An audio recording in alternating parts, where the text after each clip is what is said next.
Urdu stories میں خوش آمدید۔ دوستو، کہانی شروع کرنے سے پہلے آپ لوگوں سے گزارش ہے کہ ہمارے اس چینل اردو سٹوریز کو سبسکرائب کر لیں تاکہ ہمارے آنے والی ہر نئی کہانی کا نوٹیفیکیشن آپ کو بر وقت مل سکے۔ تو چلیے شروع کرتے ہیں آج کی کہانی۔ میرا نام سمیرہ ہے۔ میں اپنے والدین کی بہت زیادہ لاڈلی بیٹی تھی۔ میرے والد صاحب نے مجھے بہت زیادہ لاڈ پیار سے پالا تھا۔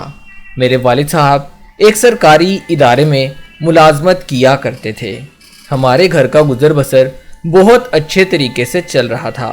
میری والدہ بھی نہایت اچھی خاتون تھی۔ میرے والد صاحب نے مجھے کسی بھی چیز کی کوئی کمی نہیں ہونے دی تھی، نہ ہی ہمارے گھر میں کسی چیز کی کوئی کمی تھی۔ اللہ کا دیا ہوا ہمارے گھر میں سب کچھ موجود تھا۔ جیسے جیسے میں جوان ہوتی جا رہی تھی، میرے والدین کو میری شادی کی فکر ہونے لگی تھی۔ پتہ نہیں اس سب کی وجہ کیا تھی۔ وہ میرے لیے رشتے کی تلاش میں تھے۔ پھر وہ دن بھی آ گیا جس دن میری شادی تھی۔ میری ڈولی اپنے سسرال میں اتر چکی تھی۔ اس وقت میری عمر تقریباً 20 سال تھی۔ میرے سارے شوق ادھورے رہ گئے تھے۔ مجھے پڑھنے لکھنے کا بہت زیادہ شوق تھا۔ میرا وہ شوق بھی ادھورا ہی رہ گیا تھا۔ میرا خاوند بہت زیادہ اچھا انسان تھا۔ شروع میں وہ میرے ساتھ بہت زیادہ تعاون کیا کرتا تھا۔ اس نے مجھے دل سے قبول بھی کر لیا تھا اور میرے ساتھ بہت محبت سے باتیں کیا کرتا تھا۔ ہماری زندگی بہت اچھی گزرنے لگی تھی۔ ہماری شادی کو تقریباً 1 سال ہو گیا تھا۔ میری ساس بھی مجھ سے بہت پیار کرتی تھی۔ وہ مجھے گھر کا کوئی بھی کام نہیں کرنے دیتی تھی۔ میری طرح میرا شوہر بھی اپنے والدین کی اکلوتی اولاد تھا۔ 1 سال بہت پرسکون سے گزر چکا تھا۔ جیسے ہی دوسرا سال شروع ہوا، مجھے ایسا محسوس ہوا جیسے میری ساس مجھے بہت عجیب نظروں سے دیکھتی ہے۔ ایک روز میں اپنے کمرے میں بیٹھی تھی کہ میری ساس ایک ادھیڑ عمر کی عورت کے ساتھ میرے کمرے میں داخل ہوئی اور مجھے کہنے لگی کہ یہ ہمارے خاندان کی دائی ہے۔ اس دائی کا ذریعہ معاش یہی ہے۔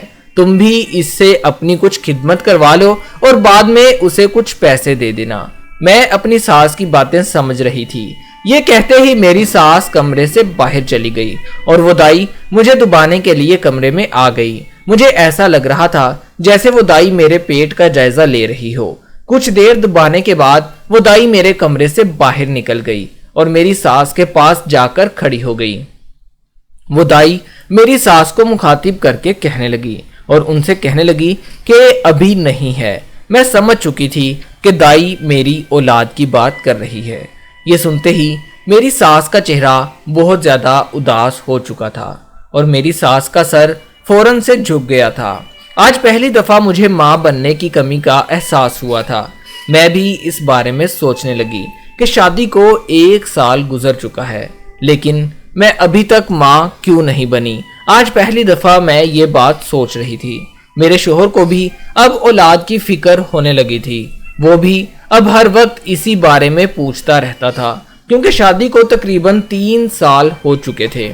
ایک دن میری ساس رات کے وقت میرے کمرے میں آئی اور مجھ سے کہنے لگی، صبح اٹھ کر جلدی تیار ہو جانا، ہم نے شاہ صاحب کے پاس جانا ہے۔ مجھے نہیں پتا تھا کہ یہ شاہ صاحب کون ہے، نہ ہی میں نے اپنی ساس سے پوچھا تھا۔ اگلے روز میں تیار ہو کر اپنی ساس کے ساتھ اس شاہ صاحب کے پاس چلی گئی۔ شاہ صاحب کے پاس عورتوں کا کافی زیادہ رش تھا جو دم کروانے بیٹھی ہوئی تھی۔ جیسے ہی میری باری آئی، شاہ صاحب نے کچھ پڑھ کر میرے اوپر پھونک مار دی اور کہنے لگا کہ تھوڑی سی گڑبڑ نظر آ رہی ہے، کچھ ہی دنوں میں سب کچھ ٹھیک ہو جائے گا۔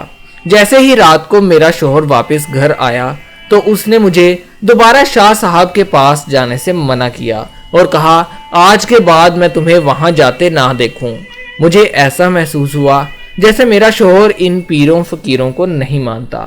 میرا شوہر مجھ سے کہنے لگا کہ میں تمہیں خود کسی اچھی لیڈی ڈاکٹر کے پاس لے جاؤں گا، تمہیں کسی بھی پیر کے پاس جانے کی ضرورت نہیں ہے۔ کچھ دنوں کے بعد میں اپنے شوہر کے ساتھ ایک لیڈی ڈاکٹر کے پاس چلی گئی۔ اس نے بہت اچھی طرح سے میرا چیک اپ کرنا شروع کر دیا تھا۔ ڈاکٹر نے علیحدگی میں مجھ سے بہت عجیب سی باتیں پوچھی۔ اس ڈاکٹر نے میرے شوہر کے بارے میں بھی مجھ سے کافی باتیں پوچھی اور آخر میں یہ بھی کہا کہ میں اپنے شوہر کو کسی اچھے ڈاکٹر سے چیک کرواؤں۔ گھبرانے کی کوئی بات نہیں ہے، تمہارے اندر کسی بھی چیز کی کوئی کمی موجود نہیں ہے، لیڈی ڈاکٹر بہت پیار سے مجھے بتا رہی تھی۔ رات کو میں نے اپنے خاوند سے کہا کہ وہ بھی کہیں سے اپنا علاج کروائے، تو وہ میری ایسی بات سن کر بھڑک اٹھا اور مجھ پر غصہ کرنے لگا، کہنے لگا میرے اندر ایسا کوئی مسئلہ نہیں ہے۔ وہ مجھ پر ایسے غصہ کر رہا تھا جیسے میں نے اس پر کوئی تہمت لگا دی ہو۔ میرا شوہر مجھے غصے سے کہنے لگا نقص تجھ میں ہوگا، مجھ میں نہیں ہے۔ وہ مسلسل مجھے بہت غصے سے دیکھ رہا تھا۔ مجھے کسی بھی ڈاکٹر کے پاس جانے کی کوئی ضرورت نہیں ہے۔ غصے سے میرے شوہر کی آنکھیں مکمل طور پر لال ہو چکی تھی، اس کا چہرہ زرد پڑ گیا تھا۔ کچھ دنوں کے بعد جب میں اپنی امی کے گھر گئی تو میں نے اپنی امی کو جا کر سارا ماجرا بتا دیا۔ میری امی مجھے سمجھانے لگی کہ مرد کی نظر میں ہر نقص عورت میں ہی ہوتا ہے، وہ اپنے آپ کو بہت اچھا سمجھتا ہے، اس لیے تمہیں اپنے شوہر کو کہنے کی کوئی ضرورت نہیں ہے۔ میرے خاوند کا موڈ اب اکثر خراب رہنے لگا تھا، وہ ہر وقت میرے ساتھ غصے سے بات کیا کرتا تھا۔ اس کے ساتھ ساتھ میری ساس کا بھی سلوک میرے ساتھ مکمل طور پر بدل چکا تھا۔ دن بدن ہمارے گھر میں لڑائی جھگڑے بڑھتے جا رہے تھے۔ ایک روز میرا سسر مجھ سے کہنے لگا بیٹا دیکھو میری بات سنو، میں تمہیں خود کسی اچھی لیڈی ڈاکٹر سے چیک کروا لیتا ہوں۔ اور وہ مجھے اپنے ساتھ اس لیڈی ڈاکٹر کے پاس لے گئے۔ لیڈی ڈاکٹر نے اپنی فیس وصول کی اور کہا کہ اس لڑکی کے اندر کوئی مسئلہ نہیں ہے، یہ بالکل ٹھیک ہے۔ گھر آتے ہی میں نے اپنے شوہر سے کہا کہ لیڈی ڈاکٹر آپ کے ٹیسٹ کے لیے کہہ رہی ہیں۔ وہ کچھ بھی نہ بولا اور اس کے چہرے کی رنگت مکمل طور پر اڑ چکی تھی۔